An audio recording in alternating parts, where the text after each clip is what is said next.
A black man waiting for roadside assistance after his car broke down in Palm Beach County, Florida, was shot dead early Sunday morning by an on-duty, plainclothes police officer in an unmarked car.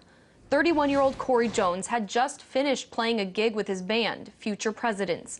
According to authorities, Palm Beach Gardens police officer Newman Raja thought Jones' car was abandoned and pulled over to investigate.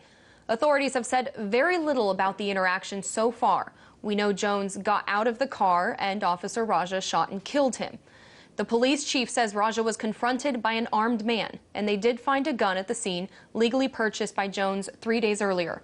But we do not know if Raja ever even identified himself as a police officer.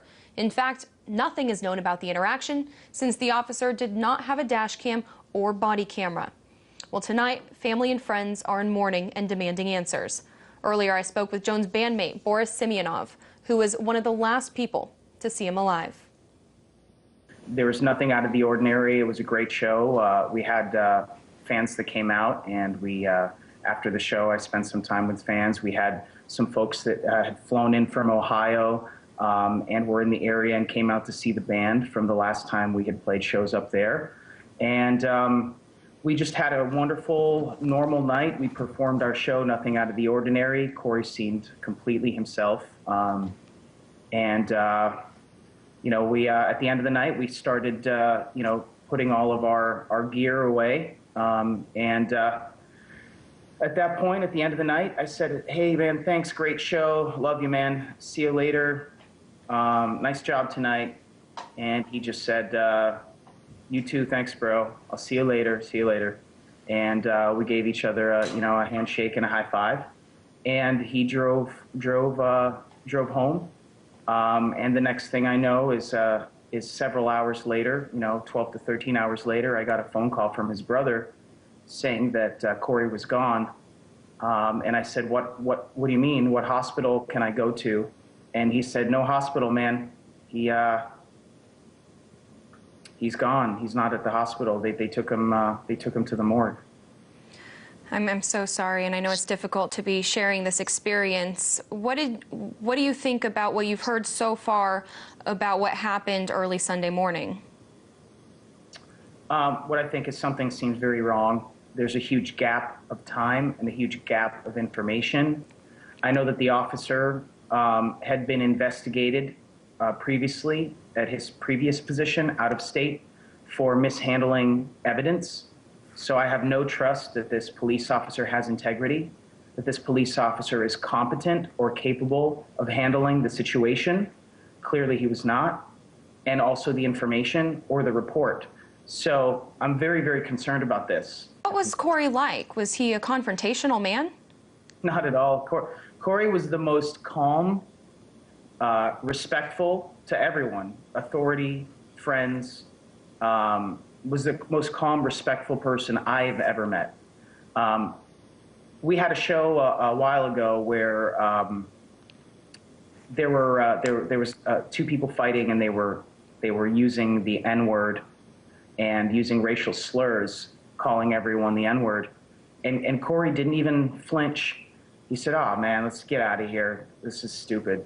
You know, like he's not even the person. He's not the person to get provoked. He's very calm, very intelligent, well-educated, well-spoken, very rational. I've never seen him lose his temper, not even once. And you could talk to 1,000 people, they would all tell you the same thing, whether they met him for 1 minute or knew him for 10 years. Did you know that Corey had bought a gun 3 days before, and if so, why he made that decision? No, I didn't know anything about that, because there's no reason Corey would talk about anything relating to violence or threats or anything like that. You know, Florida can be a dangerous place. You know, people often feel like they need to protect themselves, and so you know, I don't think that has any relation to a testament of his character. You know, I think anyone that knows Corey would just say the same thing. They're absolutely shocked, feel like something's incredibly wrong. And we all want justice and accurate information. It seems like it's very hard to get right now.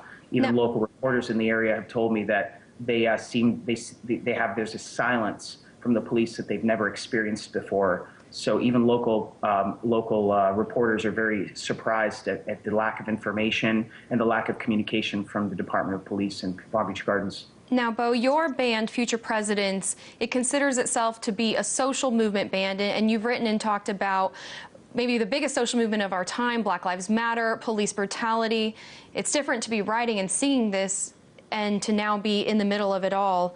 How is it now that this issue has hit so close to home for you? It's too real. You know, it feels like there's been a noose that's been constricting around.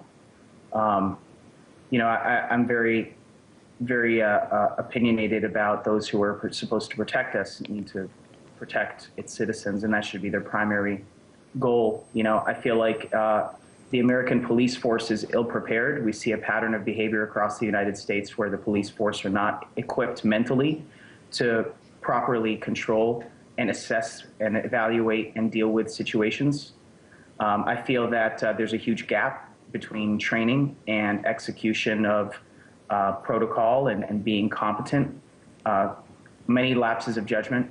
And you know, it's interesting, we sent a man to the moon 50 years ago, and we have rovers on Mars, yet we can't arm every police officer with a microphone and a camera. I find this very disturbing. There's a lack of accountability and an incompetence that I'm very, very concerned about. And this is one of the symptoms in recent history about this gap. Now, before you go, I want to mention your band, Future Presidents, is having a benefit concert this Saturday night, 6:30, at the Bamboo Room in Lake Worth, Florida, and all proceeds are going to Corey's family. Boris Simeonov, thank you so much for speaking with us, and again, I'm sorry for your loss. Thank you. I just want to note, it was mentioned the officer Newman Raja had been investigated in his prior position with the Atlantis Police Department. That's true, but he was never disciplined, and the department says they found no wrongdoing in that case. Now, Raja, of course, is now on administrative leave pending this shooting investigation.